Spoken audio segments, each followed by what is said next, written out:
welcome back to my channel, sports fans. Okay, let's get into this one right here. Caitlin Clark has turned into the new LeBron James.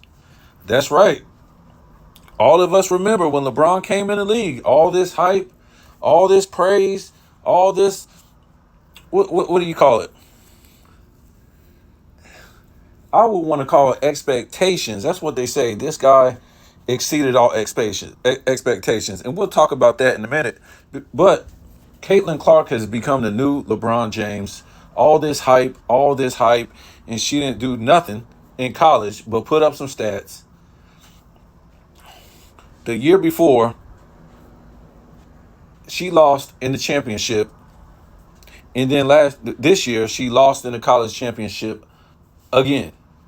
Right? She lost back-to-back national championships. So she's not even a winner. She's not even a winner. And she got all this hype and all this praise for what? For putting up stats? Yeah, she beat Angela Reese. Everybody thought she was going to win the championship after that. And this year, she hasn't done nothing to live up to the hype. And now they have made it about race. They done made it out of hate. They done made it out of sexism or whatever you want to call it, this. And it's about her play on the court. That's it. Look at the numbers. Look at the numbers. She's shooting 35%. That just went up from 33%. From three-point land, she's shooting 29%. And I think she's averaging like almost 6 turnovers a game. Is that living up to the hype? The expectations? What is that? And when I say she's the new LeBron James is, when LeBron James came into the league, he was the most hyped player of all time. Could you imagine this? Could you imagine this?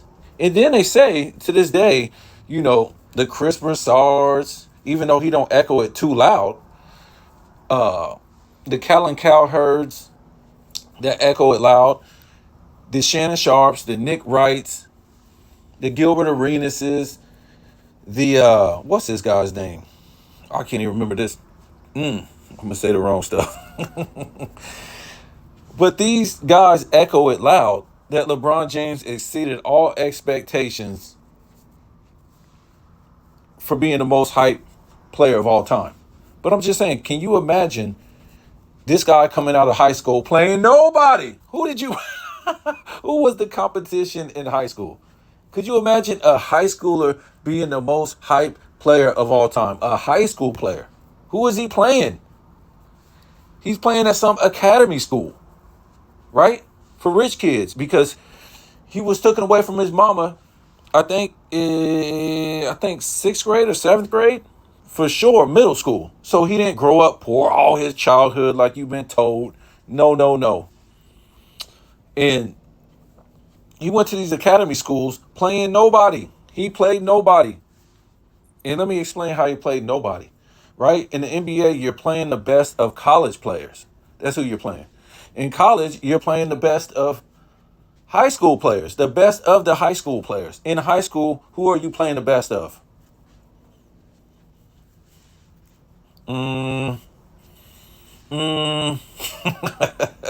The best of whoever tried out for the team, right?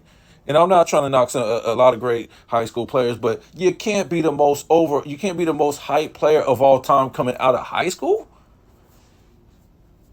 The hype that Kobe Bryant had, and he had to go where? Straight to the bench. Straight to the bench, because in the 90s, that meant nothing.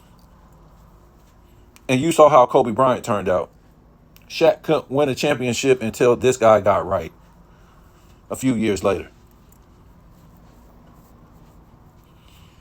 So, in essence, LeBron James would have to go sit on the bench too if he came in to the 90s, right? A lot of you guys look at LeBron James for what he is today, or the 2010s. LeBron was not that same player in the 2000s and when he came in the league. And can you tell me how this guy was the most hyped player of all time and he pulled a Caitlin Clark? So he comes into the league, misses the All-Star. No, hold on, let's rewind. What kind of league did he come into in the 2000s? Was it Was it the 80s that Jordan came in? Where you had Dominique Wilkins already in the league? Isaiah Thomas, Larry Bird, Kevin McHale, Robert Parrish, Bill Walton, Kareem Abdul-Jabbar, Magic Johnson, Michael Cooper, James Worthy, Moses Malone, Dr. J. And then the guys that came into the league with them, the Charles Barkleys, the John Stocktons, Clyde Drexler was in the league already. Do you think LeBron came into that type of league in the early 2000s? No. No. Who was LeBron's competition when he came into the league in the East? Maybe a Jason Kidd? Maybe a Shaq? Not the Shaq that did the three-peat. That Shaq was pretty much done. I'll give him a young Kobe Bryant. Kevin Garnett, Paul Pierce. Who else? Ray Allen, Dirk Nowitzki. It just wasn't the same same era that Jordan came in, especially in the East. The East competition, that was the weakest. LeBron entered the weakest East since the 1950s. This was his competition in the East. The guys that he came in, most of those guys he came into the draft, into the league when he was drafted. The Chris Bosh, the Dwayne Wades. These were the guys in the East. And you got to remember, later on he would go play with his competition. The Paul Pierce was in the East. Who else was there?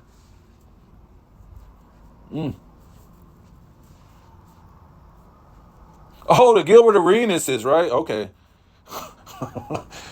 The Vince Carters, Mr. Chocolate. He's no competition. All he does is dunk. He's never going to give you no kind of solid competition. I'm not trying to knock Vince, but come on, man. This wasn't. And then when we go on keep going on Michael Jordan, guys that came in later, Dennis Rodman, David Robinson, Patrick Ewing. I mean, come on. I'm just naming like top 75 players mostly, not even Hall of Fame players. So what I'm trying to say is LeBron came in a weak era, especially the East. Especially the East. So why didn't he make the playoffs his first season? He didn't come in the same one that Jordan came in. Don't tell me, oh well, Jordan, they got in, they weren't even 500. LeBron could have got in there. He was gonna have to be 500 or better. It's a weaker era. You had less teams in the 80s, so you're playing more of the great competition over and over again. Didn't make the All-Star game. This is the most hyped player of all time. Okay, he was only 18, man. Let's cry. Second year, what happened? All-Star teammate, El Gauskas. And remember, El Gauskas was an All-Star the year before LeBron James came into the league. So LeBron's second year misses the playoffs with an All-Star teammate. Let's don't forget, his first year shot 41% from the field. Why? Because they thought they could put him on a perimeter, but it was a mistake because they found out really quick he was a brick artist. He can't shoot. Shot 41% from the field his rookie season and was a minus 144. Went to the Olympic Games that same summer in his rookie season, got curb stomped. And all his minions, oh man, they wouldn't let him play. Why? Why? If you shot 41% from the field in your rookie season, they ain't fixing to let you play.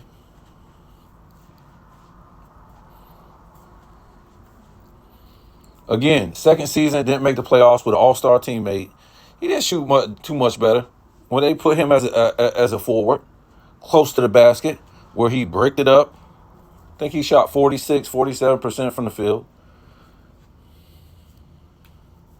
This is the most hyped player of all time? 2006, 2005, 2006, makes the playoffs, takes a 3-2 lead going back home, where he melts down. In games 5 and 6. Go look at the percentages. Look at him. That was his first playoff meltdown. That mighty East that he came in, right? He had Detroit down 3-2 going back to his crib. Melted down. It wasn't a choke job. He wasn't supposed to win. But I'm talking about when we look at his percentages, he melted down. Go look at him. Games 5 and 6.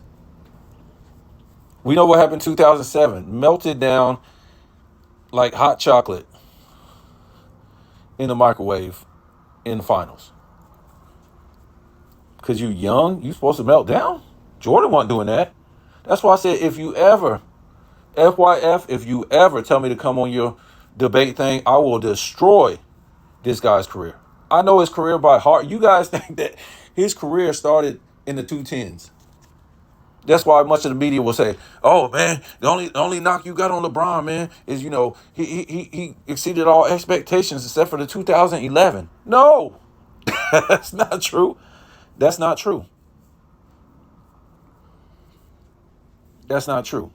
2007 was the worst finals meltdown of all time of any star player. Any star player shooting like 39% from the field, under 70% from the free throw line. His free throw shooting is like excused, like he's supposed to be Shaq or something. 60, what was it? From three, shot 30-something percent. If it wasn't 20-something percent.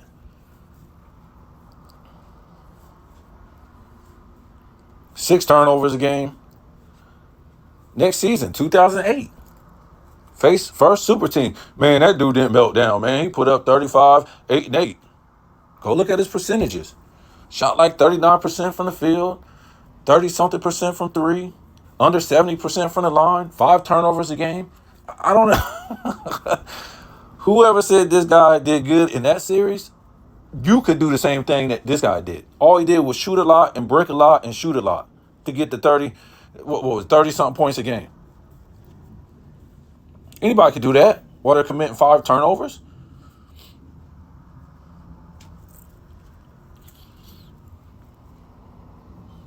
Did you ever see this? I put out a post where him and Kobe Bryant was on the same page in the NBA Finals, their first 3 NBA Finals. Him and Kobe scored the same amount of points.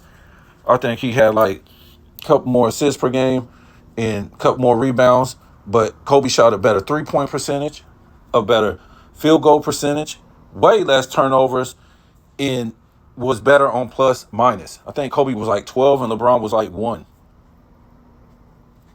And you guys say that Kobe was carried by Shaq? But Kobe basically put up the same numbers as LeBron in the first 3 finals? Huh? Kobe was carried by Shaq. What about LeBron James? He went and got 2 of the top 5 players in the league at the time, Bosh and Wade. Tell me that ain't being carried. And then you go get Ray Allen? What about 2015? You won't consider Love, who was already a 3-time All-NBA, 3-time All-Star, 3-point champion, and a rebound champion. You won't consider him and Kyrie 2 top 5 players in the league at the time? You won't consider this guy being carried? Woo! Notice he always goes and gets offensive players. Why? Michael Jordan didn't go get offensive players like that. He went and got a Dennis Rodman. Goes and gets defenders because he knows if we play solid defense, I basically can outscore these guys. You guys just put in a couple more points. Just, play your role. We shut these guys down on defense. We're good to go. Maybe added a Ron Harper, a defensive guy. LeBron don't want to play defense. He wants to outscore his guys. And we all know the NBA changed the rules for him so he finally could make the playoffs in 05 or 2006. That's why they changed the defensive rules. So yeah. And I was telling somebody about that today. The whole spread in the court and everybody out at the 3-point line, that didn't just happen. That was the LeBron James effect when everybody started doing that. See, they want you to think that Curry changed the game, right? All these guys sitting out here shooting 3-point shots. No, it was him and Clay shooting a 3-pointer. You take Clay off that team, I don't think Curry ever wins a championship. Never. You got two guys shooting 40% plus for their career. That's insane. Because Durant really never comes over there if Clay ain't over there in the first place. They never win a championship.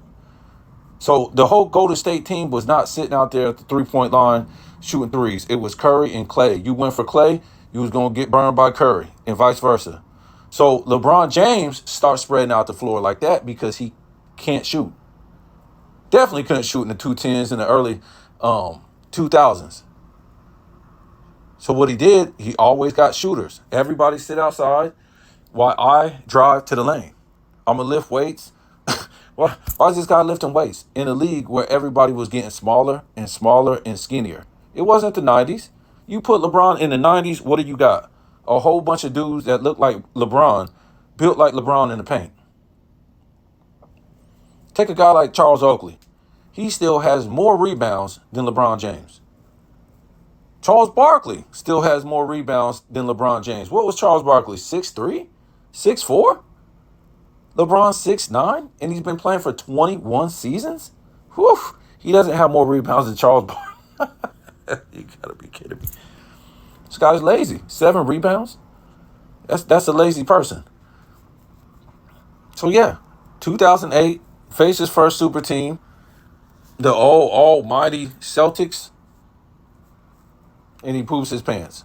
He melts down. Was it a choke job? No, I wouldn't consider it a choke job. He wasn't really supposed to win. But when you go look at his percentages, he's pooping all over the place.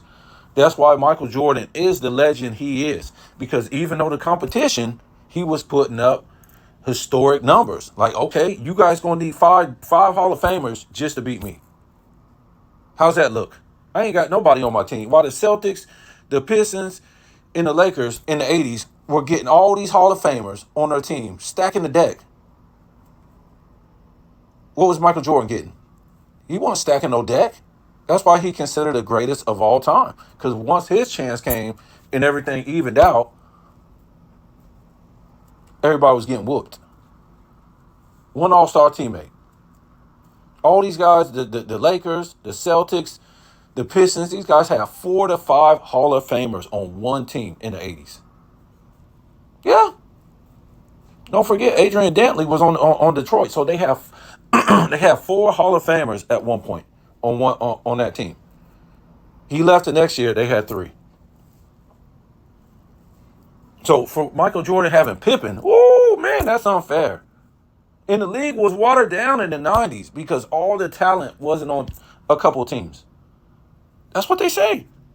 They'll say that the 90s was watered down because you didn't have 5 Hall of Famers on one team.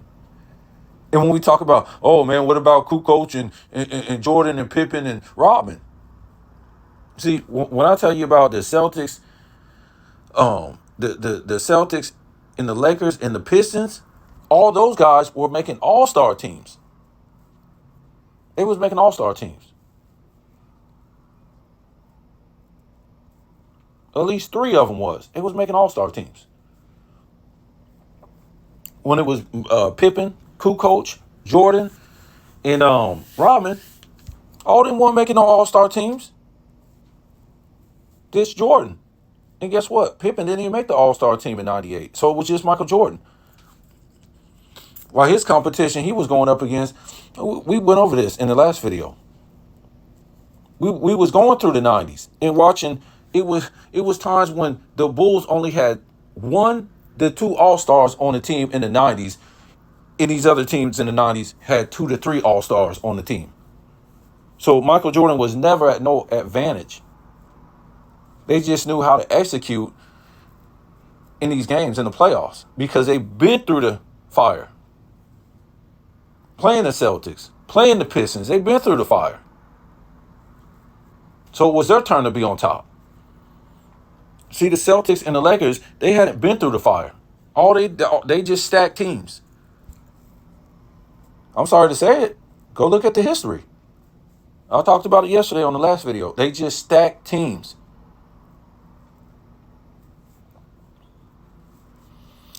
So yeah, we know what happened in 2009, 2010. LeBron had the best record in the league and was the MVP. Melted down like ice in both of them series to a 3 and 4 seed. The Celtics was a what was the Celtics got beat by the Magic in 2009. This great super team that everybody keeps talking about, they got beat by the Magic in 2009.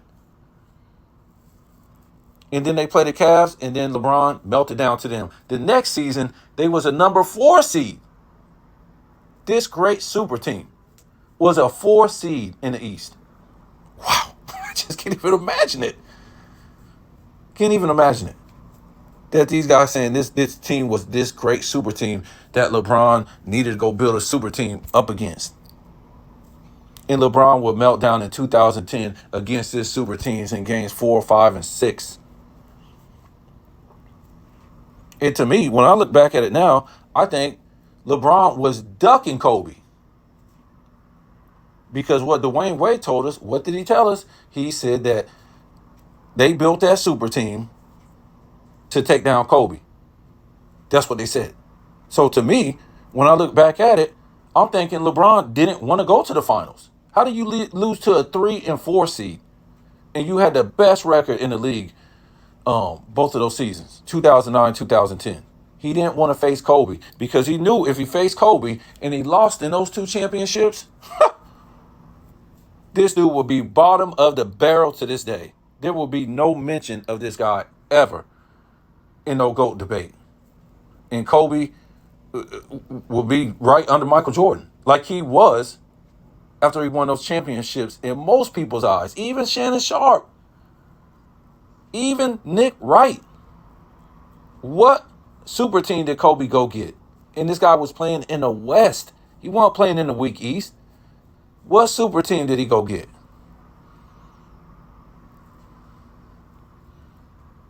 Oh, he got Dwight Howard and Steve Nash. Man, that man was already done. He was already hurt. It was already over.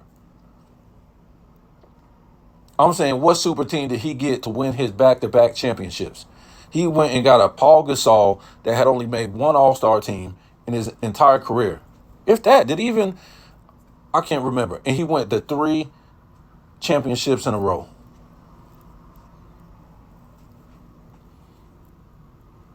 LeBron wasn't trying to see that smoke, man, in the finals with Kobe. Wasn't trying to see it.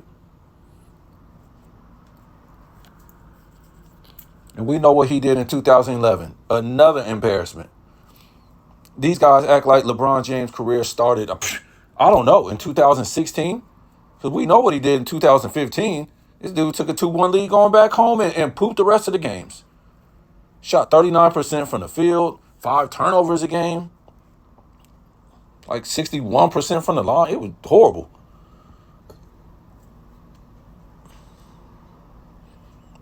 What was it? 33% from 3? I mean, this guy melts down so much. The people on TV are straight liars. This guy's entire career is made up and fabricated. Took Draymond Green to get suspended so they could start coming back in this series in 2016. Come on, man. Remember, he beat the greatest team of all time, right? That's what they'll say. But then they'll try to match up the 2017 Warriors against the 1996 Bulls. You see how they do that? They say the greatest team of all time, LeBron beat that team. Which one is it? How come they don't match the 96 Bulls up against the 2016 Warriors? See, they try to have their cake and eat it. That's what the media does. See, what the Warriors do, they say we were the greatest team of all time, right? And then in 17, they added a piece. So if the Bulls, they were the greatest team of all time at one time in 96, how come they can't add a piece to next season, right? Huh? These people is crazy, man. So this Caitlin Clark, she's the new LeBron James. That's all she is. Ain't proved nothing. You got this Nike deal. You ain't did nothing since you been in the NBA. Ain't nobody picking on you. All they got to do is go to your stat line and see what you're doing. You shooting in the 35%, 6 turnovers a game, 29% from three. Oh, they picking on her, man. No, they picking on her play. You got to live up to the hype. You got to live up to the expectations. They done crowned this woman king like LeBron crowned himself king when he came into the NBA. Ain't that something? Boy, let me tell you something. You try to do that in the 90s or the 80s? Look what they tried to do to Michael Jordan just for being a great player. And he was humble. He was humble. And he came in there and they tried to freeze him out in the All-Star game. You imagine what they would do to LeBron James. King? Bro, they would have that. He probably will be out of the league soon. Because they will put that defense on him. They will put it on this guy to where he will be only averaging like 10 points a game. They'd be like, this dude's a bust. This dude's a bust. Because if you played in the paint, you would have to have some kind of positional skills, right? To be a paint player in the 80s and 90s. This guy ain't got no positional skills. He ain't going to be able to come down the lane with a forearm in somebody's chest, neck, forehead, and the rest don't call it. They be done put this dude on the ground. Put him on the free throw line every time. Break, break, break, break. So you guys tell me what you think, man. And it's just a coincidence that LeBron stuck up for her the other day talking about, yeah, I know how she feel because the way they doing my son the same way. You really putting your son in the same boat as her? What has Bronny done? Nothing. He really ain't did nothing to get this type of hype. 4 points? 4 points per game in college. Man, get out of here. So, to me, all these Caitlin Clark and LeBron James is just some people that cause controversy and people arguing. They ain't good for the game, man. Tell me what you think.